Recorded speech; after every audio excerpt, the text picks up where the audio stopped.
Hello and welcome to my farming upgrade guide for the Hosidius house herb patch. In this video I will present to you all possible upgrades to the Hosidius herb patch and how to get them. For the structure of the video, I will first tell you about the unique upgrades of the patch, and afterwards we will look in the general farming upgrades that improve your farm run. And at first we will talk about how to reach the Hosidius herb patch. The closest viable teleport is the woodcutting guild with the skilling necklace. And for the necklace you only need money. Now, how long do you need to reach the patch? 50 seconds unless you have 45 agility. Then you can jump over the Hosidius river. With it you lower the time to 40 seconds. I'm assuming that you are running the whole distance, otherwise it will take longer. The next teleport option is the Tittif farm minigame teleport. With this teleport you will only take 30 seconds to reach the patch.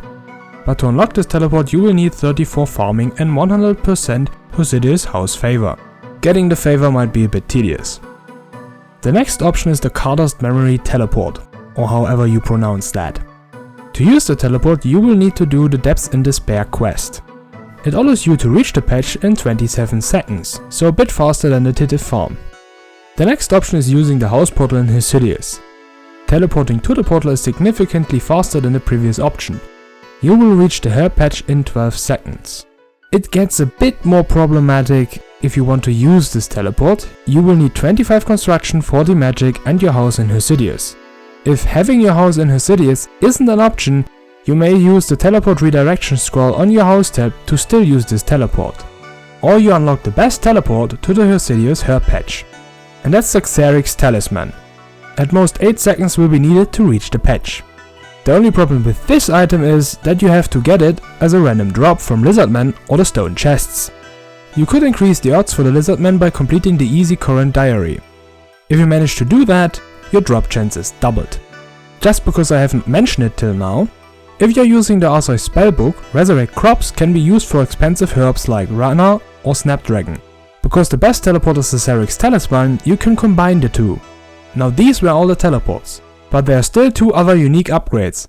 If you complete the hard current diary, your yield will be increased. This is done by lowering the depletion rate for harvest lives by 5%. How this exactly works will be explained in a general part of the guide. Finally, if you manage to get 50% Hosidius house favor, the herb patch can't get diseased anymore. Which makes Resurrect Crops kind of useless for this patch. Nonetheless, it is useful for all the other herb patches. These were all the unique upgrades. And now to the general farming upgrades. These upgrades apply to all patches and will improve your farm runs in another way. In order to keep your farm run the most efficient, you should run all the time. The easiest way to do so is to unlock the best teleport to shorten the distance or leveling up your agility. But that's not all. You can also use supplies to keep yourself running. There are energy potions, super energy potions, stamina potions and summer pies. Energy potions restore 10% of your run energy. Super energy potions restore 20%. Stamina potions restore 20% of your run energy and reduce run energy depletion by 70% for 2 minutes. Summer pies restore 10% of run energy per bite and additionally boost your agility level by 5. This can be handy if you have to traverse obstacles in order to reach the patches. But if you're planning to do farm runs more consistently, it is probably better to get the required agility level.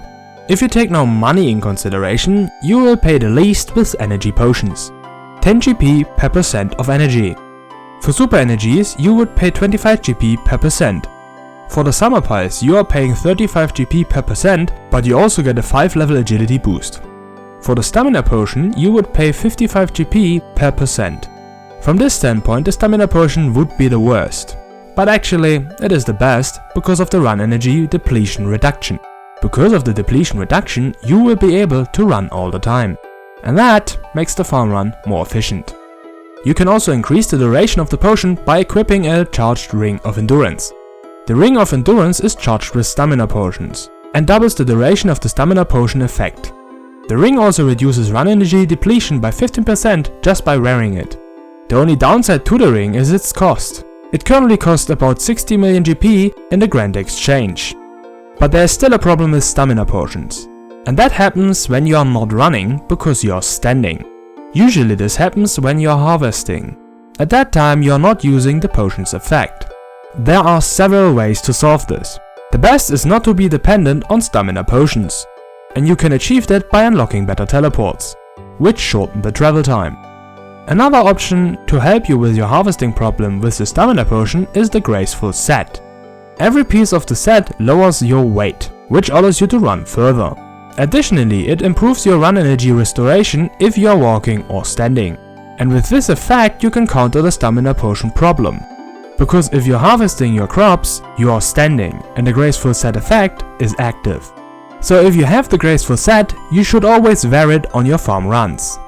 An additional option would be the Explorer's Ring, which can restore run energy several times a day. For that you need at least the Easy Lumbridge Diary or better. The problem with the ring is that your restorations are limited per day. And if you're farming a lot, you might run out of charges. If you have the Easy Diary completed, you can replenish 50% of run energy twice per day.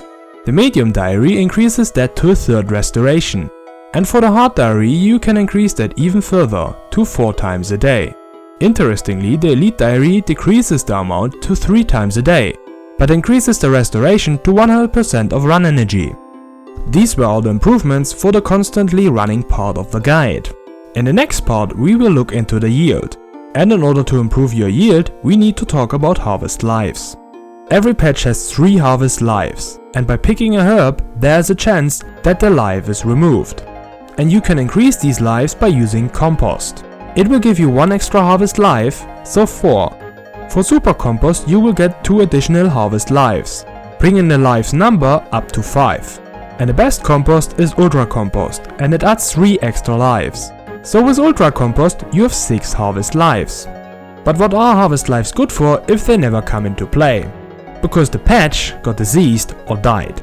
One solution for that is the before mentioned Resurrect Crops spell from the Arceus spellbook. But we do not need to let it get this far.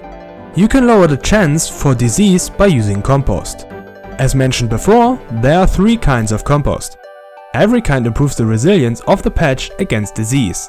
And also here the rule applies, the better the compost, the better the protection. So you should always use Ultra Compost. An item that can help saving money with compost is the bottomless compost bucket. It can store up to 10,000 charges of compost in this bucket. And for every compost bucket filled into the bottomless one, you will get 2 charges, which will save you a lot of money over time. But that's not the end with the bottomless bucket. It also gives you a lot of convenience. Before you needed to withdraw buckets from the tool Leprechaun. With this bucket, this is not necessary anymore, making the farm run all in all faster.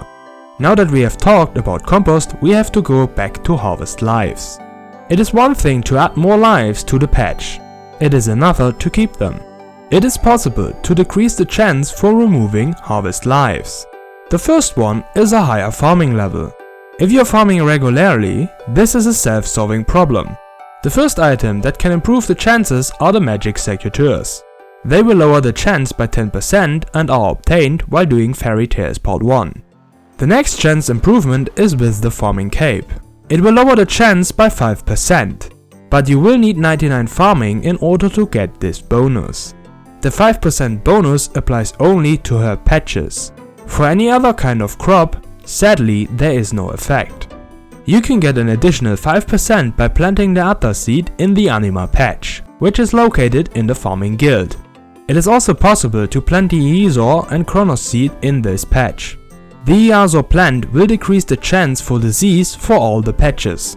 If you combine this effect with Ultra Compost, the disease chances are minuscule. The Kronos plant gives the chance to skip a growth phase for all of your plants. Because this is only synchronized for trees, it's not as useful for herbs. There's only one Anima patch, so you can only have one of these effects at the same time.